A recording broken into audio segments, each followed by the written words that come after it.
Good morning and welcome back to the next chapter that is electrochemistry. तो आज हम start करने वाले हैं electrochemistry and it's a wonderful, छोटा तो नहीं बोलूंगा, थोड़ा सा बड़ा टॉपिक है बट बहुत प्यारा टॉपिक है। और दो मेजर पार्ट्स में उसको डिवाइड करते हैं, जहां पर पहले वाले में हम इलेक्ट्रोकेमिकल सेल्स के बारे में बात करेंगे, नर्स इक्वेशन की बात करेंगे, लैटिमर डायग्राम की बात करेंगे, राइट। एंड सेकेंड हाफ में we will talk about the Faraday's laws, conductance of solutions, वो सारी चीजें, एंड इवन कंडक्टोमेट्रिक टाइट्रेशन भी हम कवर करने वाले हैं। तो electrochemistry is a very very interesting and scoring chapter.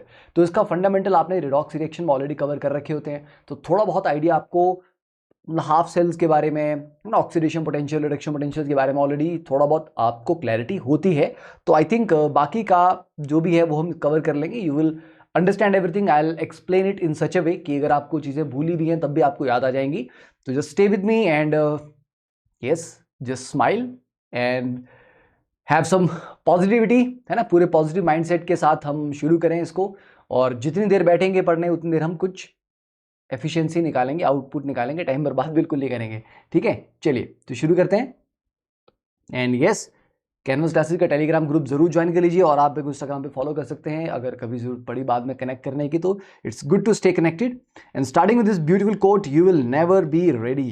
क्योंकि कभी कभी हम क्या करते हैं, इवन मैं ऐसा करता हूँ, तो I am not sure about you guys, but कभी लगता है ना कि अरे हाँ कुछ नया करना है, मंडे से करते हैं या 1 तारीख से करेंगे, तो या कुछ ऐसा हो जाएगा तब करेंगे, या ये वाली बुक जब मैं आ जाएगी ना, मेरी मैं बुक मंगवाई है मैंने, जब वो आएगी तब मैं पढ़ना स्टार्ट करूंगा, या मतलब कुछ भी मतलब ऐसा एक्सक्यूज हम बनाते हैं कि जब ऐसा होगा ना, ये परफेक्ट एनवायरनमेंट होगा, तब जाके मैं पढ़ूंगा, है ना। जब हवा ठंडी बह रही होगी, थोड़ी थोड़ी सी बारिश हो रही होगी, पीछे बैकग्राउंड में वायलिन्स बज रहे होंगे, ठीक है, मोर नाच रहे होंगे, और तब हम उस समय फिर मैं पढ़ने बैठूंगा।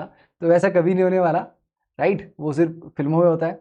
तो yes, that perfect timing, that perfect moment never comes. You have to make sure कि अभी जो मोमेंट है इसी को अपने को परफेक्ट बनाना है और इसी में अपना काम स्टार्ट करना है। तो right now should be your answer, नहीं कि कल करूंगा परसों करूंगा, नहीं, अभी अभी से करूंगा, आज भी नहीं, राइट नाउ। ठीक है, चलिए। तो इलेक्ट्रोकेमिस्ट्री में हम क्या पढ़ते हैं? इलेक्ट्रिकल एनर्जी और केमिकल एनर्जी का इंटर कन्वर्जन। कुछ प्रोसेस ऐसे हैं जहां पर हम केमिकल प्रोसेस में निकलने वाली एनर्जी को इलेक्ट्रिकल एनर्जी में कन्वर्ट करते हैं, और कुछ केसेस ऐसे होंगे जहां पर हम इलेक्ट्रिकल एनर्जी सप्लाई करके कुछ केमिकल रिएक्शंस को ड्राइव करेंगे। ओके, तो electrochemistry the branch of chemistry dealing with the production of electricity from energy release from spontaneous chemical reaction. देखिए, whenever there is a spontaneous reaction, delta G आपका negative आता है। Delta G negative होने का मतलब है कि गिब्स एनर्जी ड्रॉप कर रही है।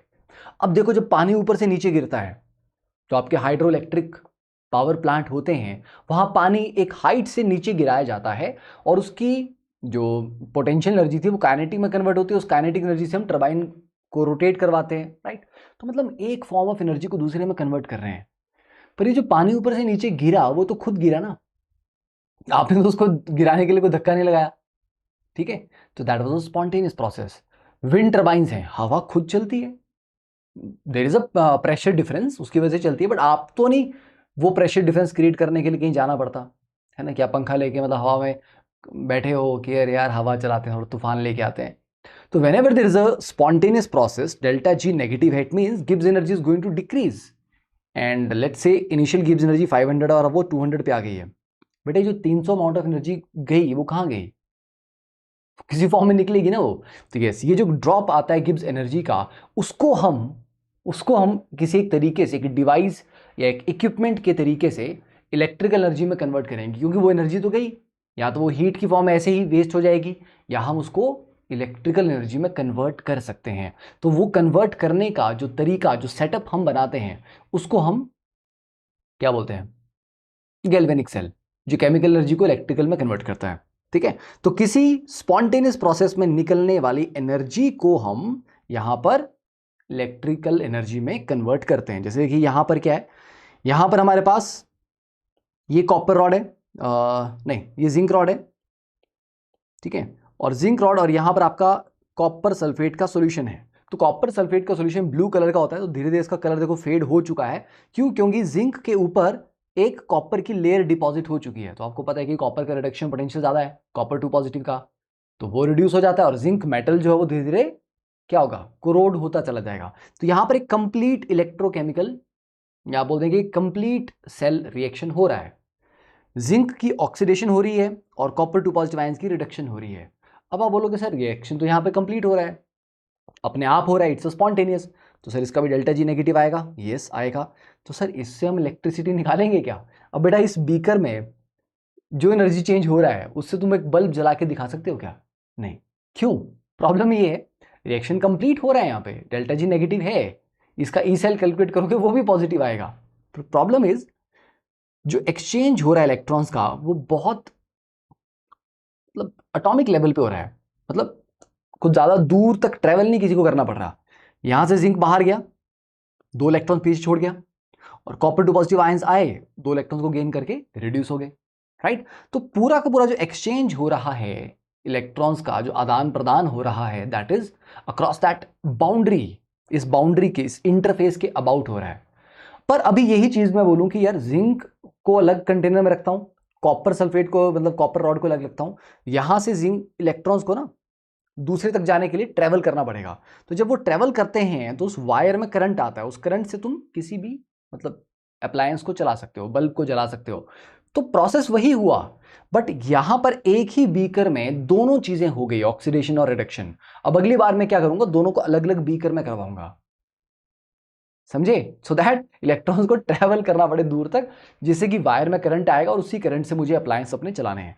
तो ये होता है हमारे पास, ठीक है। तो गैल्वेनिक सेल क्या होता है बच्चे? Galvanic cell consist of 2 electrode immersed in solution of their respective salts. मतलब जैसे जिंक के रॉड को जिंक के ही सॉल्यूशन में डालना आपने, मतलब जिंक सल्फेट ले लो, जिंक नाइट्रेट ले लो, कॉपर को आपने कॉपर सल्फेट, कॉपर नाइट्रेट वगैरह में डाल दिया, राइट। तो उसी मेटल को अपने ही इलेक्ट्रोलाइट में डालते हैं, उससे एक हमारे पास क्या बनता है, हाफ सेल बनता है। इलेक्ट्रोड जिसके ऊपर आपकी रिडक्शन होती है उसको कैथोड बोलते हैं, और ऑक्सीडेशन वाले को एनोड बोलते हैं। दिस आर द फंडामेंटल, आपको पता है, I know that. Daniell cell is the most popular galvanic cell. Daniell cell में क्या होता है? डेनियल सेल में हम लेते हैं जिंक प्लस, जो पीछे आपको दिखाया वो डेनियल सेल ही था, जिंक प्लस कॉपर 2 पॉजिटिव, ठीक है।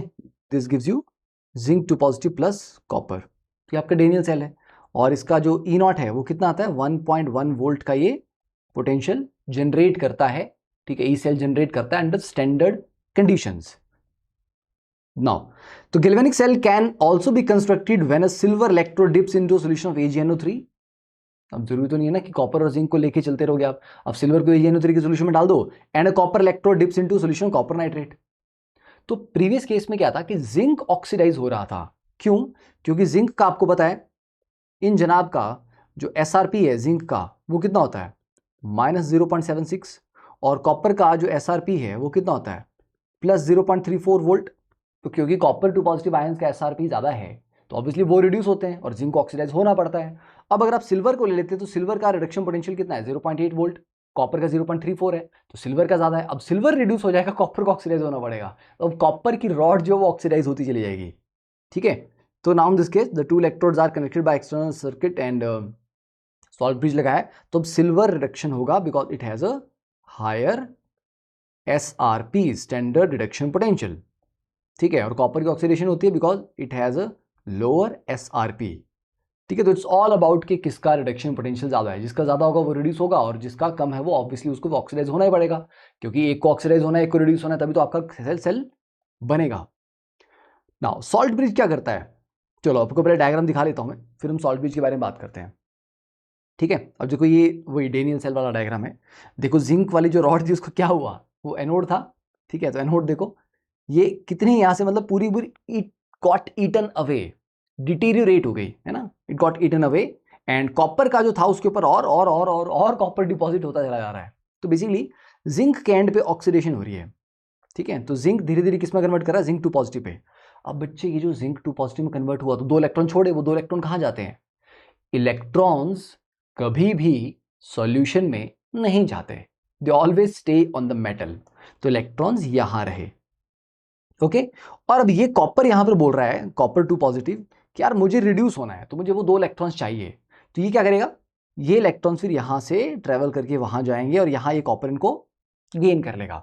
बट इस पूरे प्रोसेस में क्योंकि इन इलेक्ट्रॉन्स को ट्रेवल करना पड़ा, उससे इस वायर में करंट आ गया, अब यहां पर आप बल्ब लगा दोगे तो जल जाएगा वो, क्योंकि करंट है वायर में, राइट। और वोल्ट मीटर लगा के आप इसका पोटेंशियल डिफरेंस चेक कर सकते हो, एमीटर लगा के आप करंट की वैल्यू चेक कर सकते हो, right. Now the question is कि इलेक्ट्रॉन्स का फ्लो यहां से वहां तो हुआ, अभी आधा सर्किट था, बाकी का आधा, क्योंकि सर्किट में तो पूरा होना चाहिए ना, कंप्लीट होना चाहिए। आधा सर्किट अगर इनकम्प्लीट सर्किट है तो करंट फ्लो नहीं करता, राइट। तो यहां से यहां तक का तो फ्लो है, वापस रिटर्न पाथ का है, तो रिटर्न पाथ सर्किट को कंप्लीट करने के लिए हम सॉल्ट ब्रिज लगाते हैं, ठीक है। तो सॉल्ट ब्रिज एक तो क्या करता है, हमें सर्किट को कंप्लीट करके देता है। दूसरा, सॉल्ट ब्रिज के चक्कर में क्या है, आप इसको अलग बीकर में रख सकते हो जिंक वाले को, या एक हाफ सेल को अलग बीकर में रखोगे, दूसरे हाफ सेल को अलग बीकर में रख पाओगे, और सॉल्ट ब्रिज से दोनों को जोड़ दोगे। तो अगर सॉल्ट ब्रिज नहीं यूज करते तो हमें दोनों को एक ही बीकर में रखना पड़ता, या हमें, ठीक है, एक मेम्ब्रेन वाला जो फंडा है ना, वो वाला सेटअप यूज करना पड़ता। समझ आया? तो देखिए, तो सॉल्ट ब्रिज के बड़े ज्यादा फायदे हैं। तो for continuous generation of electrical energy, नहीं तो सर्किट आधा रहेगा और वो फॉर इंस्टेंट करंट जाएगा और उसके बाद बंद हो जाएगा। तो अगर आप चाहते हैं लगातार करंट चलता रहे तो सर्किट कंप्लीट होना चाहिए। तो सॉल्ट ब्रिज सर्किट को कंप्लीट करता है, और पोटेंशियल का जो बिल्डअप है, ठीक है, अब जैसे यहाँ पर जिंक टू पॉजिटिव में कन्वर्ट हो रहा है, तो सॉल्यूशन में पॉजिटिव चार्ज बिल्डअप हो रहा है, यहाँ से कॉपर टू पॉजिटिव गायब हो रहे हैं, रिड्यूस हो जा रहे हैं, तो पॉजिटिव आयंस घट रहे हैं, नेगेटिव उतने ही थे, तो यहाँ पर नेगेटिव चार्ज बिल्डअप होगा, यहाँ पॉजिटिव चार्ज बिल्डअप होगा। ये जो चार्ज का बिल्डअप है ना, इसको भी अवॉइड करना है, ठीक है, राइट।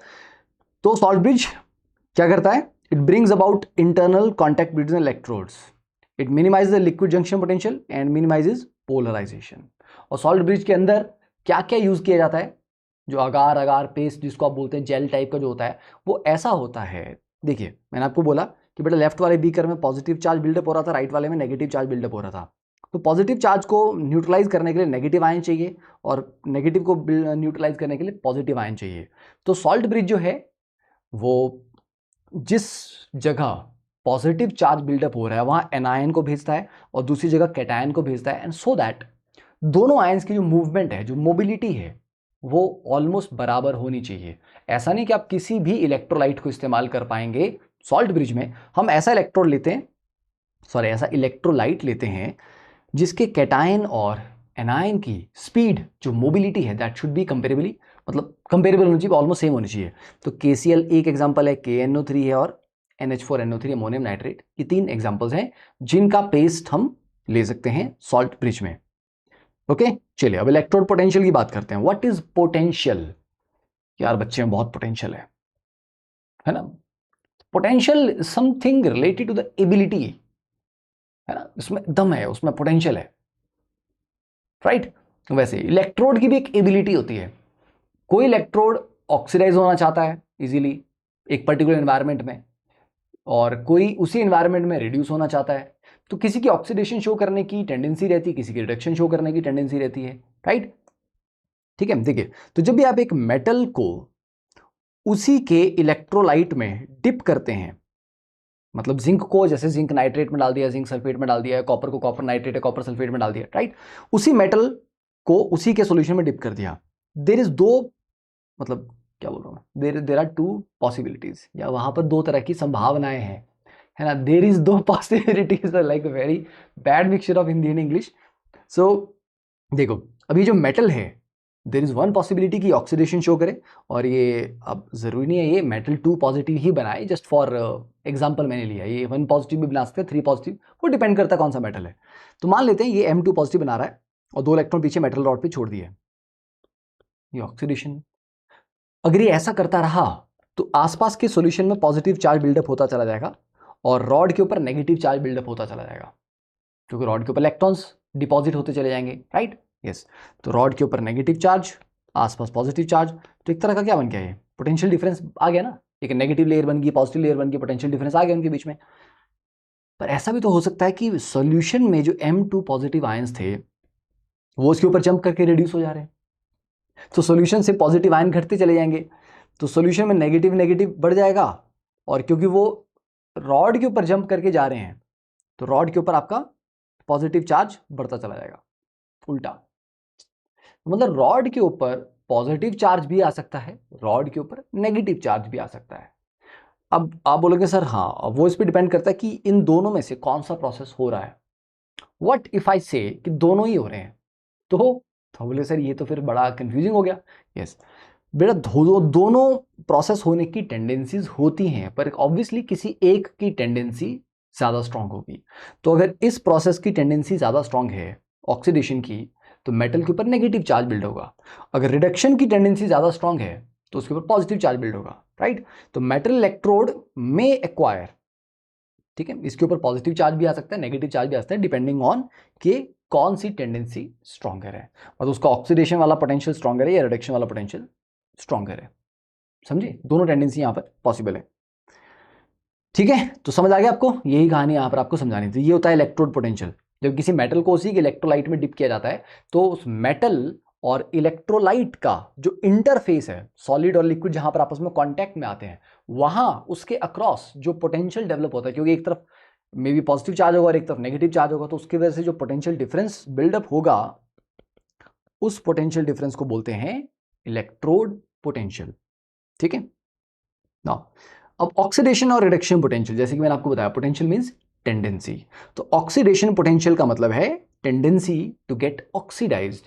तो जिसका ऑक्सीडेशन पोटेंशियल ज्यादा है वो जल्दी से ऑक्सीडाइज होना चाहेगा, ठीक है, ऑक्सीडेशन में पार्टिसिपेट करना चाहेगा। जैसे मान लीजिए एनोड पे 4 लोग लाइन लगा के बैठे हैं, सभी बोल रहे हैं अरे हमें तो ऑक्सीडेशन करवानी है, हमें तो ऑक्सीडेशन करवानी है, तो किसकी ऑक्सीडेशन पहले करवाई जाएगी? उसी की जिसका पोटेंशियल सबसे ज्यादा होगा। तो एनोड पे जब ऑक्सीडेशन के मल्टीपल ठीक है कंटेस्टेंट्स होते हैं, तो जिसके ऑक्सीडेशन पोटेंशियल सबसे ज्यादा है, सबसे पहले उसकी ऑक्सीडेशन होती है। सेम चीज रिडक्शन पोटेंशियल का मतलब है टेंडेंसी टू गेट रिड्यूस्ड। तो जब मल्टीपल आपके पास दावेदार हैं, कैंडिडेट्स हैं, तो जिसका रिडक्शन पोटेंशियल सबसे ज्यादा है, सबसे पहले वो रिड्यूस होगा। हाँ, वो खत्म हो गया, अब लाइन में दूसरे बंदे की बारी आएगी। फॉर एग्जाम्पल, जैसे zinc gives you zinc two positive plus 2 electrons, तो ये क्या आपका ऑक्सीडेशन है। तो आप कैसे लिखते हैं? ई जिंक वर्टिकल लाइन क्या करती है? इंटरफेस को डिफाइन करती है, बाउंड्री, फेज डिफरेंस, कि ये सॉलिड है और ये एक्वस है, फेज डिफरेंस को बताती है। तो आप जिंक से जिंक टू पॉजिटिव में जा रहे हो, ऐसे आप इसको उल्टा लिख लेते, अगर आप जिंक टू पॉजिटिव को यहां लिख लेते तो ये रिडक्शन पोटेंशियल बन जाता है ना। फिर आप बोलते थे अगर हम zinc two positive slash zinc लिखते तो इसका मतलब जिंक टू पॉजिटिव से उधर जा रहे हो, दैट मीन्स आप रिडक्शन पोटेंशियल की बात कर रहे हो। तो कैसे लिखा जाता है ये बता देता आपको कि ये रिडक्शन पोटेंशियल है या ऑक्सीडेशन पोटेंशियल है। अब देखिए H2O2 ऑक्सीडाइज होके O2 plus 2H positive plus 2 electron दे रहा है, तो H2O2 से O2 बना ना, क्योंकि H2O2 में ऑक्सीजन का ऑक्सीडेशन स्टेट -1 है और यहां पर 0 है, तो ये ई H2O2 वर्टिकल लाइन O2, ठीक है, ऑक्सीडेशन पोटेंशियल ये आ गया इसका। जैसे AgCl प्लस इलेक्ट्रॉन, अब ये रिडक्शन पोटेंशियल है, तो AgCl जो सॉलिड था, जो प्रेसिपिटेट था, वो इलेक्ट्रॉन गेन करके इसका जो Ag पॉजिटिव आयन है वो रिड्यूस हो जा रहा है। तो आप सिंपल ये नहीं बोल सकते कि सर ऐसे भी तो लिख सकते थे Ag positive plus electron gives you silver, नहीं, ये Ag पॉजिटिव आयन थोड़ा ना था सॉल्यूशन में प्रेजेंट, अकेला आयन तो नहीं था ना, ये AgCl की ही फॉर्म में था ना ये। तो you can not right it like Ag positive plus electron gives you Ag, नहीं, that is a different half cell reaction, this is a different half cell reaction, so never confuse between these two। ठीक है, ये insoluble salt type electrode वाला है। तो AgCl plus electron gives you silver plus Cl negative, तो यहाँ पर AgCl से Ag में जा रहे हैं आप, और साथ में क्लोराइड आयन सॉल्यूशन में प्रेजेंट था, इसलिए ये रिप्रेजेंट करने का, ये जो क्लोराइड है यहाँ पे, इसको कुछ नहीं हो रहा है, मतलब ये क्यों मेंशन किया सर यहाँ पे, ये तो पार्टिसिपेट ही नहीं कर रहा प्रोसेस में, हाँ, बट ये सॉल्यूशन में था,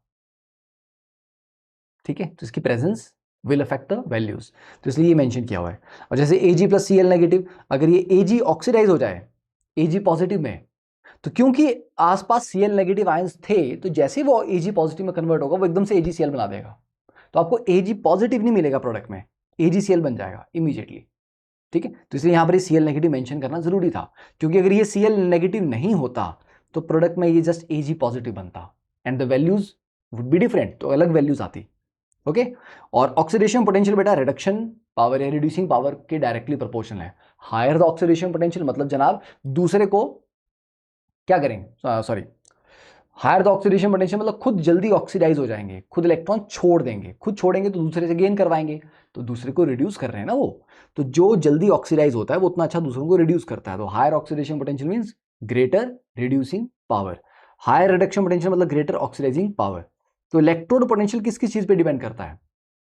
कॉपर का अलग है, निकल का अलग है, आयरन का अलग है, हाइड्रोजन का अलग है, तो डिफरेंट डिफरेंट मटेरियल्स का अलग अलग है। तो नेचर ऑफ मेटल या जो इलेक्ट्रोड है उसके ऊपर डिपेंड कर रहा है। कंसंट्रेशन ऑफ मेटल आयंस, जैसे स्टैंडर्ड रिडक्शन पोटेंशियल आप मेजर करते हो ना 1 मोलर कंसंट्रेशन पे, अगर कंसंट्रेशन में चेंज कर दो उससे तो ऑब्वियस सी बात है नॉन इक्वेशन के अकॉर्डिंग वही तो हम कैलकुलेट करते हैं। तो यस, कंसंट्रेशन बदलने से बदलती है और टेम्परेचर से भी बदलती है, क्योंकि नॉन इक्वेशन में आपका टेम्परेचर भी इन्वॉल्व होता है। If I change that even then the value of potential will change. Now तो सेल पोटेंशियल कैसे निकालते हैं?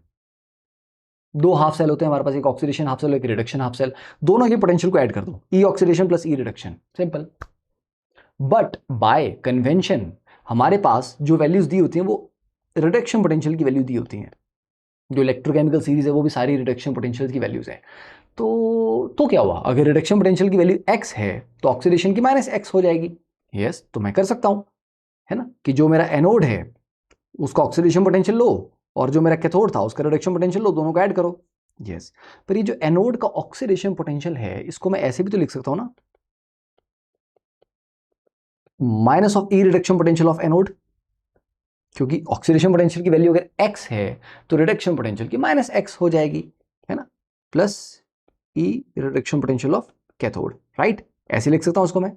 हाँ, तो ये ई कैथोड माइनस ई एनोड हो गया ना। अगर दोनों ही रिडक्शन पोटेंशियल लेने तो आसान हो गया ये। तो कैथोड आपका राइट हैंड साइड में होता है और एनोड आपका लेफ्ट हैंड साइड में होता है, तो E R H S minus E L H S. ठीक है, तो जब आप सेल नोटेशन लिखते हैं, सेल जब भी आप ड्रॉ करते हैं ना, तो बीच में दो डंडे होते हैं, ये सॉल्ट ब्रिज को रिप्रेजेंट करते हैं। लेफ्ट में आपका एनोड आता है, ये रूल है, इट्स अ कन्वेंशन। लेफ्ट में आपका एनोड हाफ सेल लिखा जाता है, राइट में कैथोड हाफ सेल लिखा जाता है, तो दैट इज अ सेल। ठीक है, नोटेशन। अब जैसे ये भी रिडक्शन है ये भी रिडक्शन है, तो कहाँ जाएंगे, कैथोड में, तो सॉल्ट ब्रिज के राइट साइड में जाएंगे। दीज आर एग्जांपल्स कि किस तरह से हम इनको लिख सकते हैं। ठीक है, लेट मी चेक कि ये जब हम रेड में लिखते हैं तो इसकी विजिबिलिटी कितनी अच्छी है। आई डोंट थिंक ये रेड की विजिबिलिटी उतनी अच्छी है। I think I will have to change this colour to something else, right, इस और में चेंज करना पड़ेगा इसको। चलो ठीक है, देखेंगे, इसको भी चेंज करेंगे बाद में।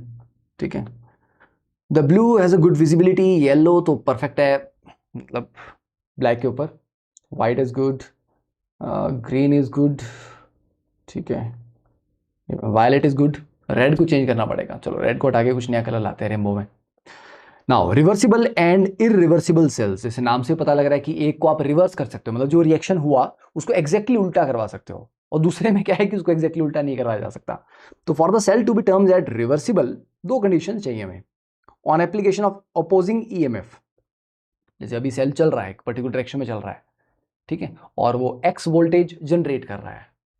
अब अगर मैं उसके ऑपोजिट पोलैरिटी में एक बैटरी लगा दूं जिसका पोटेंशियल सेल की वोल्टेज से ज्यादा है, तो वो पूरे सर्किट को रिवर्स कर देगा। तो अगर मैं opposing EMF exactly equal to E लगाता हूं, मतलब यहां से ये सेल का पोटेंशियल है 1 वोल्ट, तो बैटरी लगा रहा हूं मैं 1 वोल्ट की ऑपोजिट पोलैरिटी में, तो दोनों कैंसल आउट हो जाएंगी, नेट जीरो हो जाएगा, सेल रिएक्शन स्टॉप्स, कुछ नहीं होगा उस time. On application of an EMF infinitesimally more than, अब अगर जो एक्सटर्नल बैटरी है उसको 1 से हल्का सा ग्रेटर वैल्यू अगर उसकी आ गई, तो वो ड्राइव करेगा पूरे सर्किट को, रिएक्शन को, तो करंट के फ्लो को रिवर्स कर देगा। तो direction of cell reaction is reversed. ठीक है, जैसे कि डेनियल सेल की बात कर रहे हैं, उसका 1.09 वोल्ट होता है, तो रिवर्सिबल होगा ये अगर हम -1.09 वोल्ट से हल्की सी ज्यादा वैल्यू का बैटरी लगाते हैं, एक्सटर्नल वोल्टेज सप्लाई करते हैं। ठीक है, तो तब क्या हो जाएगा, जो आपका नॉर्मल ये रिएक्शन था, ठीक है, कि जिंक ऑक्सीडाइज होता है और कॉपर रिड्यूस होता है, तो अगर हम 1.09 -1.09 से स्लाइटली मोर अप्लाई करते हैं तो रिएक्शन रिवर्स हो जाएगा। तो दैट्स अ रिवर्सिबल सेल जो हो सकता है। तो पहले जिंक ऑक्सीडाइज हो रहा था, अब यहां पर कॉपर ऑक्सीडाइज हो रहा है। इरिवर्सिबल में क्या होगा कि सर रिवर्स नहीं कर सकते, इवन आप बैटरी लगा दो रिएक्शन उल्टा नहीं होने वाला। ठीक है, जैसे यहां पर क्या है, zinc plus 2H positive gives zinc 2 positive plus H2।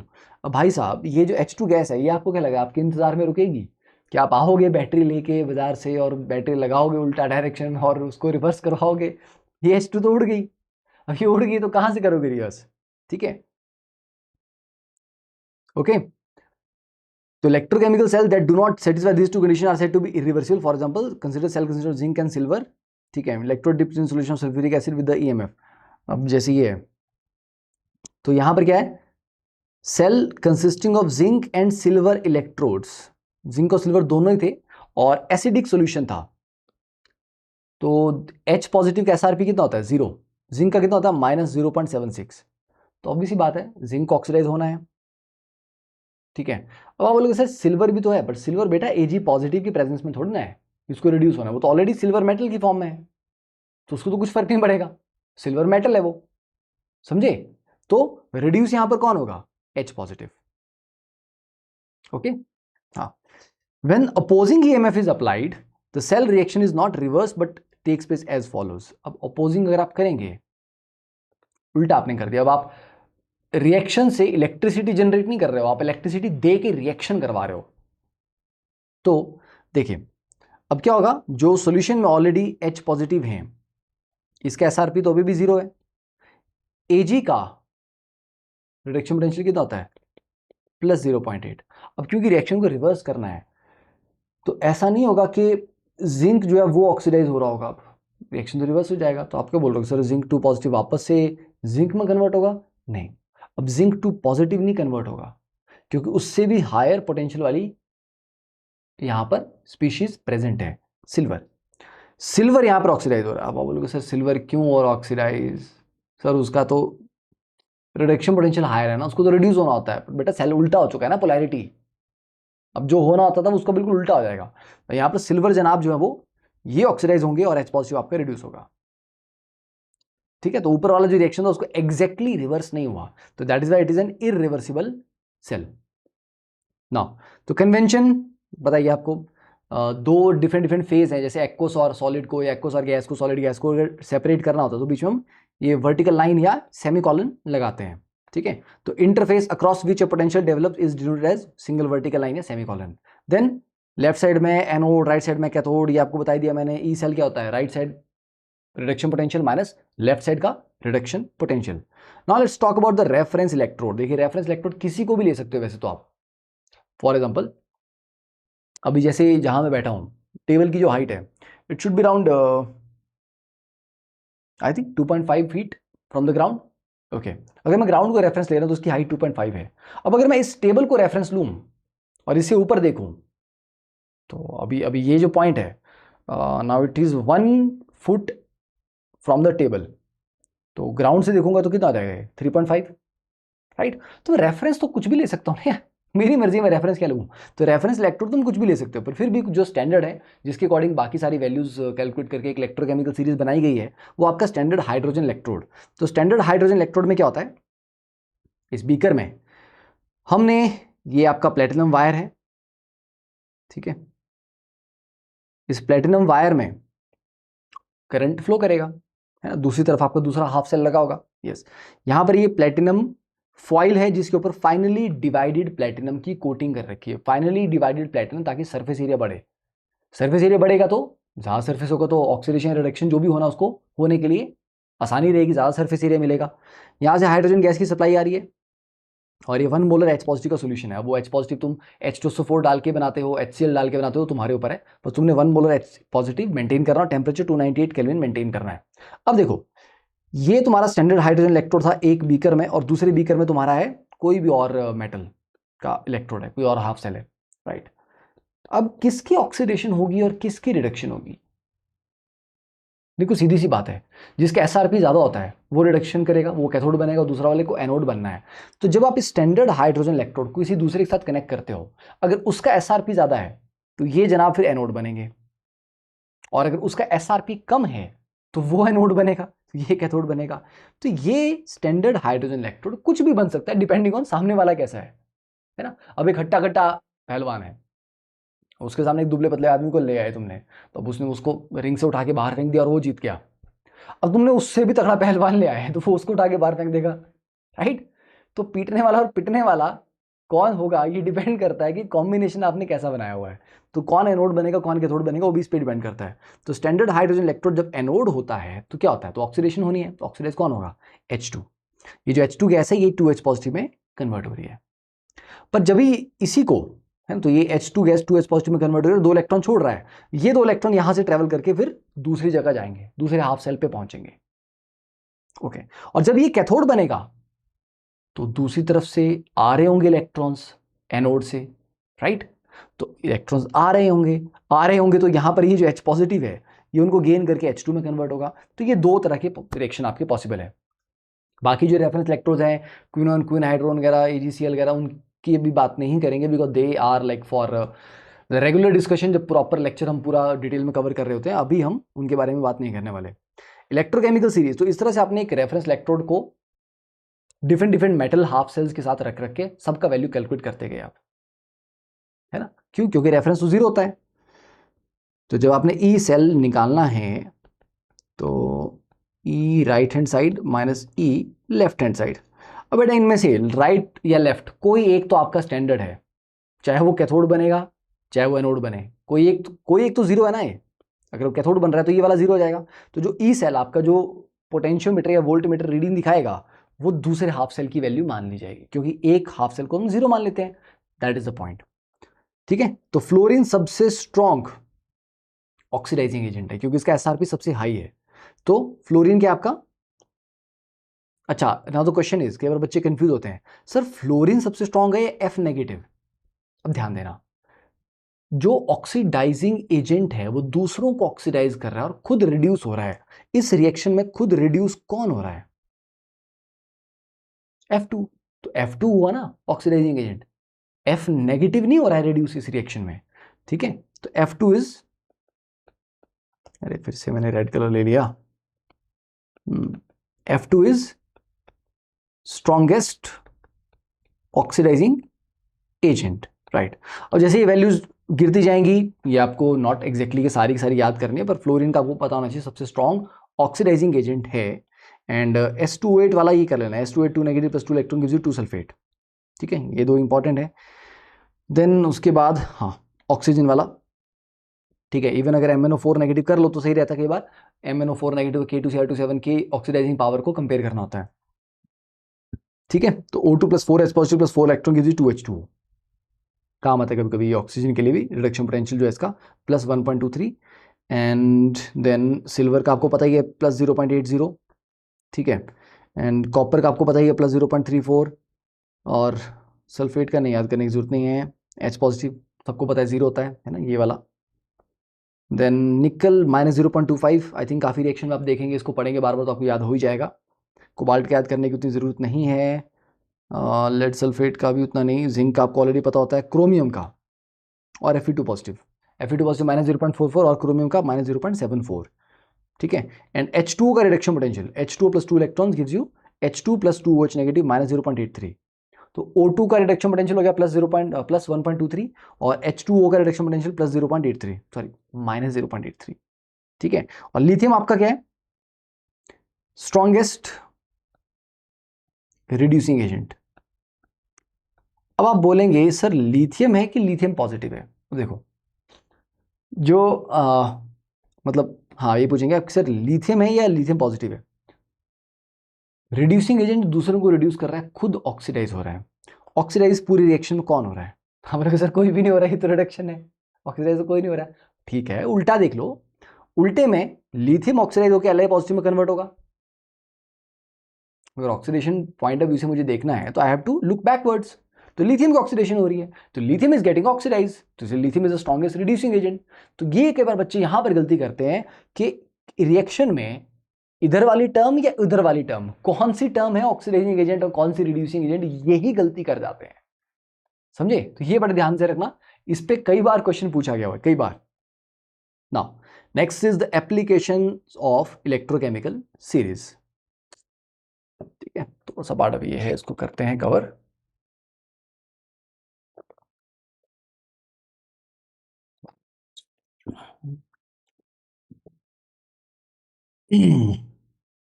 ठीक है, तो I hope you guys are enjoying, मजा आ रहा है, समझ आ रहा है।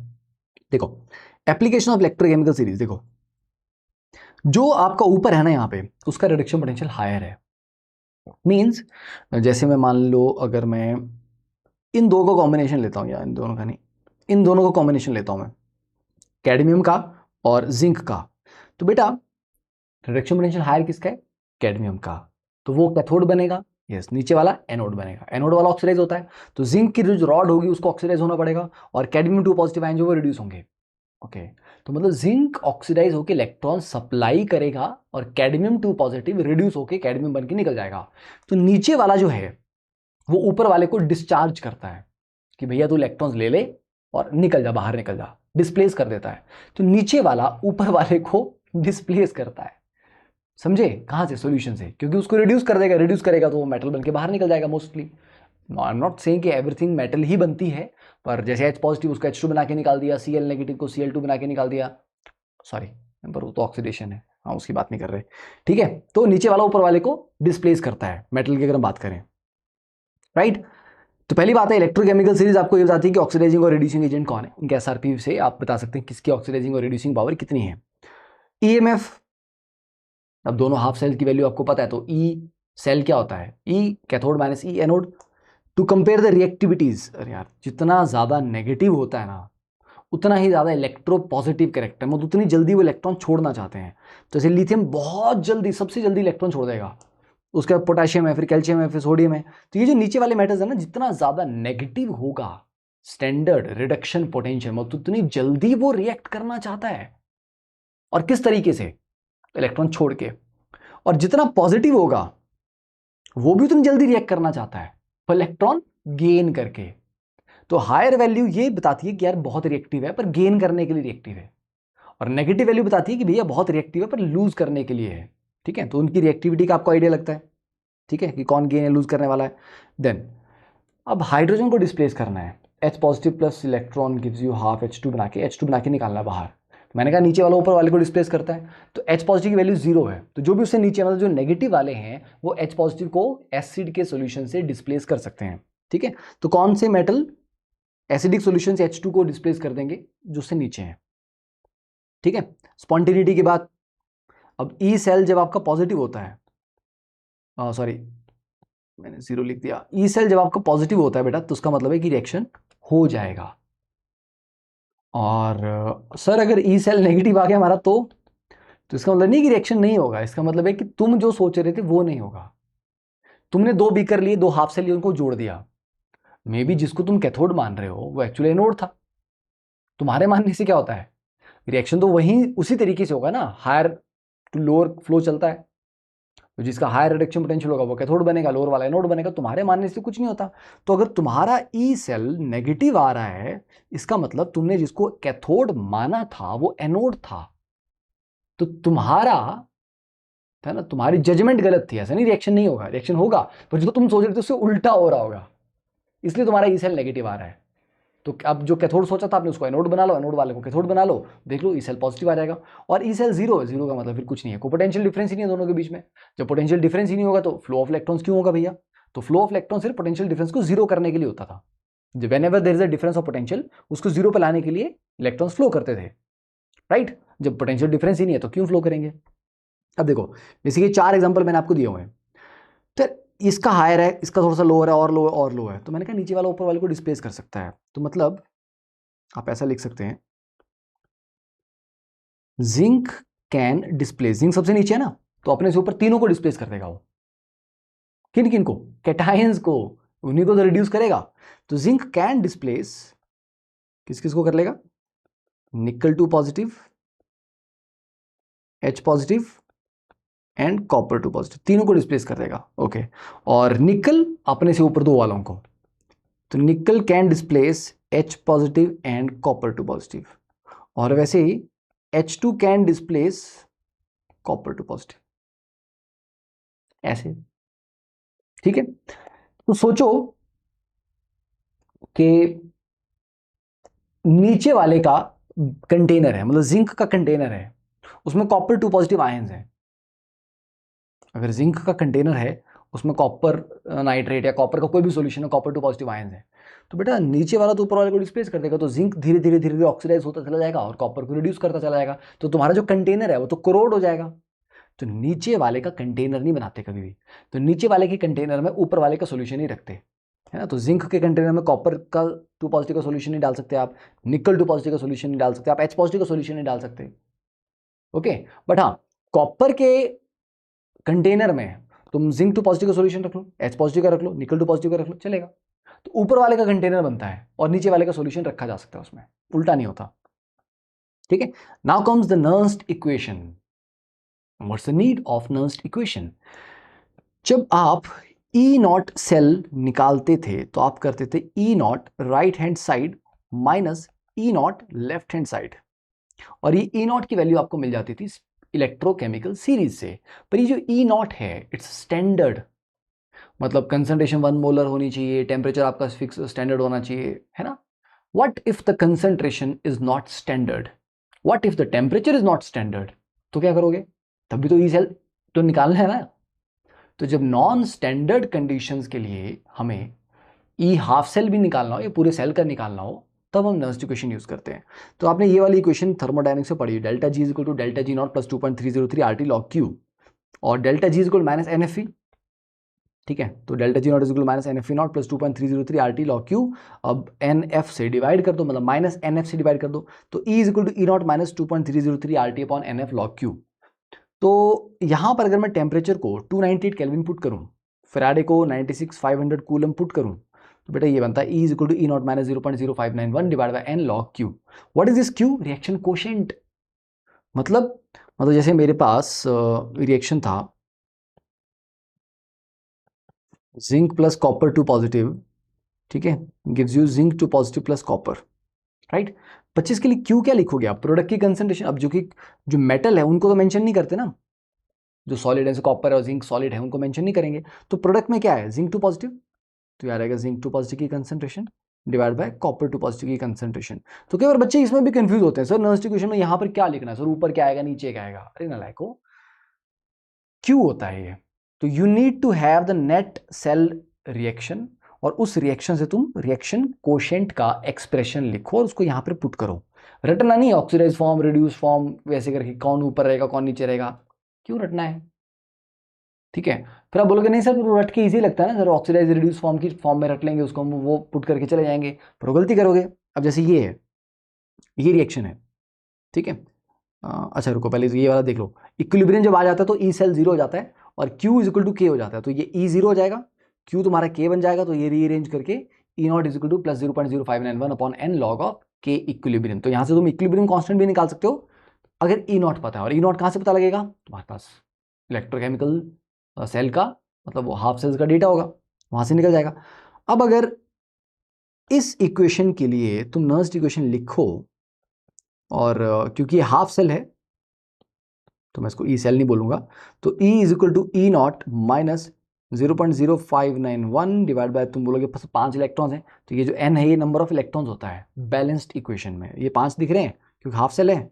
Log of manganese 2 positive upon इसकी कंसंट्रेशन अपॉन MnO4 नेगेटिव की कंसंट्रेशन. सर ये आ गया ना? सही है? नहीं, गलत है. क्यों? ये बैलेंस नहीं है इक्वेशन, ये बैलेंस नहीं है.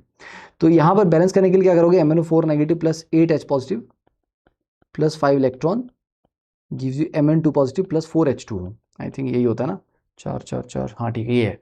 तो बेटा एक्चुअली जो आपकी इक्वेशन आएगी वो होगी E is equal to E naught minus 0.0591. Yes, there are 5 electrons balanced equation में, तो 5 लॉग प्रोडक्ट में Mn2 पॉजिटिव है, यस, रिएक्टर में MnO4 नेगेटिव है, यस, पर H पॉजिटिव भी और रेज़्ड टू पावर 8 है.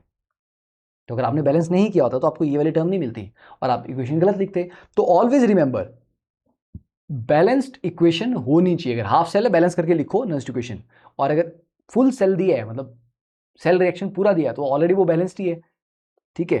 तो वहां से आपका क्यू निकल जाएगा. इसलिए मैं क्यू में शॉर्टकट नहीं बोलता कि आप शॉर्टकट रटो, ऑक्सीडाइज फॉर्म, रिड्यूस फॉर्म, उस तरीके से नहीं. ऑलवेज रिमेंबर बैलेंस्ड इक्वेशन से आपका क्यू निकलता है, और वो क्यू निकलता है ये आपको पता लग गया अभी. ठीक है, देखो cell potential and the Gibbs free energy, you know the formula, delta G is equal to work done maximum obtainable work from a system, और delta G is equal minus N F E cell. तो जब E cell positive होता है तभी आपका delta G negative आता है. मतलब एक स्पॉन्टेनियस रिएक्शन के लिए, सेल रिएक्शन के लिए ई सेल पॉजिटिव होना चाहिए, डेल्टा जी नेगेटिव आना चाहिए. तो delta G naught is equal minus N F E naught. And now this is from the Helmholtz equation, ठीक है, वो इक्वेशन को याद करने की भी जरूरत नहीं है कि E is equal to minus delta H upon N F plus T into del E upon del T at constant pressure. This is called temperature coefficient. This del E upon del T. What is this del E upon del T? This means rate of change of E with temperature. ये temperature के बदलने से E पे क्या फर्क पड़ेगा? अब देखो अगर मैं टेम्परेचर को बढ़ा रहा हूं और E भी बढ़ रहा है, है ना। तो ऐसे समझ लो कि delta E upon delta T, temperature बढ़ा रहा हूँ तो डेल्टा टी पॉजिटिव, ई भी बढ़ रहा है तो डेल्टा ई भी पॉजिटिव, तो ये रेशियो भी पॉजिटिव। तो अगर ये रेशियो पॉजिटिव आई, इसका मतलब टेम्परेचर बढ़ा रहा हूँ तो ई बढ़ रहा है।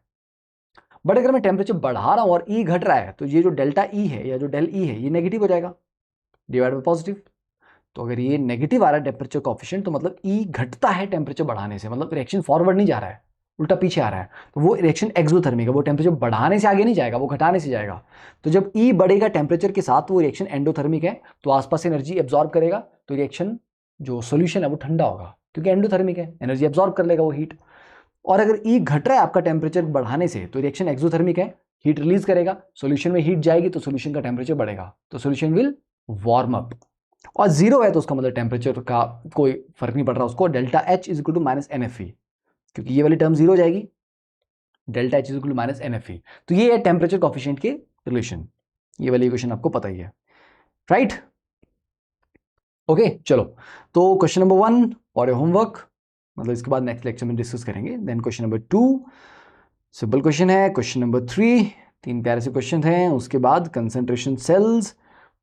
काम करते कंसंट्रेशन सेल को भी पढ़ा ही देता हूँ यार, अभी साथ के साथ ही पढ़ा देता हूँ।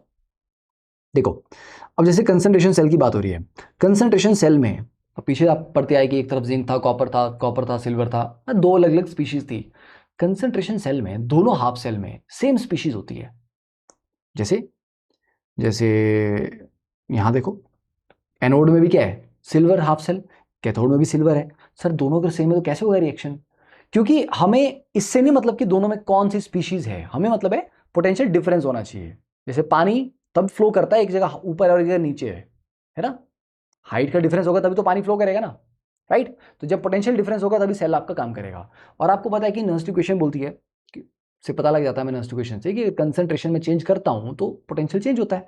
तो यार इस हाफ सेल में इसकी कंसंट्रेशन C1 है और इसकी यहाँ पे C2 है, तो अलग अलग कंसंट्रेशन वाले हाफ सेल हैं, तो ऑब्वियसली बात है इनका ई हाफ सेल भी दोनों का अलग अलग होगा। तो जब दोनों का ई हाफ सेल अलग अलग होगा तो ऑब्वियसली बात है पोटेंशियल डिफरेंस आएगा, डिफरेंस आएगा तो सेल काम करेगा। तो इसका अगर शॉर्ट फॉर्म में याद रखना हो तो इसको याद रख सकते हो, कैथोड अपॉन एनोड होता है, और ये plus 0.0591 upon N log of cathode upon anode. अब आप बोलोगे सर इसमें ई नॉट क्यों नहीं आया? क्योंकि बेटा ई नॉट की बात करते हैं तो ये दोनों क्योंकि सेम हाफ सेल बने हुए हैं, स्टैंडर्ड कंडीशन में दोनों का ई नॉट सेम होगा, तो वो तो वैसे जीरो हो जाएगा, समझे? तो इसलिए ई नॉट नहीं आता यहाँ पे। अब देखो, अब अगर इससे तुम्हें ये इक्वेशन डिराइव करनी है तो डिराइव कैसे कर सकते हो? अगर आपको मैं बोलूँ कि बेटा एनोड पे क्या हो रहा है, शॉर्टकट भी बताऊंगा आपको। कई बार क्वेश्चन पूछा जाता है कि सेल विल बी स्पॉन्टेनियस, कब होगा स्पॉन्टेनियस? ठीक है, और पूछा जाएगा C1 is greater than C2 या C1 is less than C2, C1 is equal to C2, like that फालतू चीजें पूछी जाएंगे। एंड आपको लग रहा है कि सर कैसे करेंगे, तो पहले फंडा समझाता हूँ। देखो एनोड पे क्या हो रहा है आपका, Ag सॉलिड से ये Ag पॉजिटिव में कन्वर्ट हो रहा है,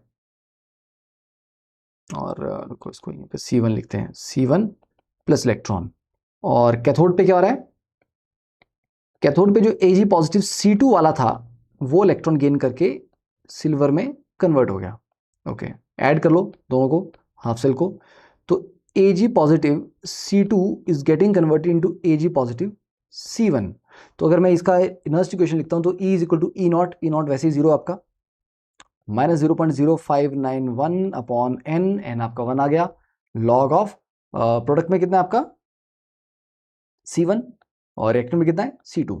अब माइनस साइन को मेरे को प्लस करना है, तो plus 0.0591 upon 1 log of C2 by C1। तो बेटा अगर C2 बड़ा होगा C1 से तो पूरी वैल्यू पॉजिटिव है, C2 बड़ा होना चाहिए C1 से। अब कॉमन सेंस बताओ, देखो हाई से लो जाना चाहिए। ओके, आप ऐसा सोचो एनोड में जो भी है, ठीक है, एनोड में जो भी है ये जनाब इसमें कन्वर्ट हो रहे हैं, मतलब Ag पॉजिटिव और जनरेट हो रहा है, एनोड पे Ag पॉजिटिव जनरेट हो रहा है, तो C1 ना एक्चुअली ग्रो कर रहा है टाइम के साथ, C1 कंसंट्रेशन धीरे धीरे बढ़ रही है। अब ऐसा देखो दो कंसंट्रेशन जो अलग अलग लेवल पे हैं इनको बराबर लेके आना है, तो बेटा जो ज्यादा है उसको तुम बढ़ाना चाहोगे या उसको घटाना चाहोगे? ऑब्वियसली बात है सर, जो ज्यादा है उसको घटाएंगे और जो कम है उसको बढ़ाएंगे, तभी दोनों बराबर आएंगी, तभी दोनों मिलेंगी। और यही सेल का पर्पस होता है कि पोटेंशियल डिफरेंस को जीरो कर दो तब सेल रिएक्शन रुक जाएगा। यस, C1 को हम धीरे धीरे बढ़ा रहे हैं, और C2 इसमें कन्वर्ट हो रहा है, तो C2 कम हो रहा है, तो बेटा C2 कम हो रहा है और C1 बढ़ रहा है। बढ़ना वही चाहिए, बढ़ना वही चाहिए जो कम है, ठीक है। तो समझ आ गया यहां से। तो हम ये स्पॉन्टेनियस कब हो रहा है, ये स्पॉन्टेनियस हो रहा है when C2 is greater than C1। समझे, जो ऑलरेडी ज्यादा था वो घट रहा है, तो C2 अगर ऑलरेडी ज्यादा था और वो घट रहा है तो अच्छी बात है ना, और जो C1 ऑलरेडी कम था वो बढ़ रहा है। समझ आ गया। तो विदाउट राइटिंग एनीथिंग तुम देखेगा, अच्छा एनोड पे तो चीज बढ़ रही होती है, तो जो कम थी वो बढ़नी चाहिए और जो ज्यादा थी वो घटनी चाहिए। तो if C2 is greater than C1 तो ये हो जाएगा। Got it. चलो बाकी ये रटना तो ये रख सकते हो। Then comes the Latimer diagram. Latimer diagram बहुत सिंपल होता है। जैसे मान लीजिए एग्जांपल दे रहा हूं, Fe3 पॉजिटिव से Fe2 पॉजिटिव का कुछ भी पोटेंशियल दिया है, ये E1 है, और Fe2 पॉजिटिव से आयरन का दिया है, ये E2 है, और Fe3 पॉजिटिव से डायरेक्टली आयरन में जाना तो ये E3 है। अब मान लो आपको दो वैल्यू दी हुई है और तीसरी पूछी हुई है, इनमें से कोई भी दो दी हो सकती है और लंबा भी हो सकता है, ये कोई भी दो वैल्यू दी है आपको, एक